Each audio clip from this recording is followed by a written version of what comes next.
المهرجان الدولي للعود بتطوان ضمن سلسلة من التظاهرات الثقافية الكبرى التي تسهر عليها وزارة الثقافة.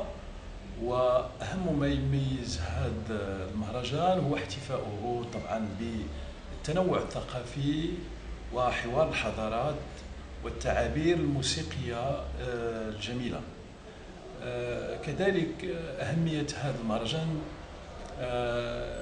تكمن في كونه يساهم بشكل جاد وفاعل في تدعيم الحركة الثقافية بمدينة تطوان والتعريف بمؤهلاتها التراثية، سواء من المعالم التاريخية أو الرصيد الموسيقي الذي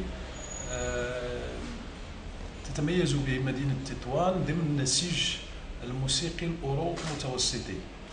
ويشارك في هذه الدورة، أي الدورة الرابعة عشرة، ثلة من العازفين المهارة المعروفين على الصعيد الدولي، يمثلون 6 دول وهي تركيا، فرنسا، العراق، ساحل العاج، المغرب، بالإضافة كذلك إلى مجموعة من الأنشطة الموازية من ضمنها المعارض الفنون التشكيلية وورشات لإصلاح آلة العود، وكذلك لقاء مفتوح مع مجموعة من العازفين المغاربة الشباب. وضيف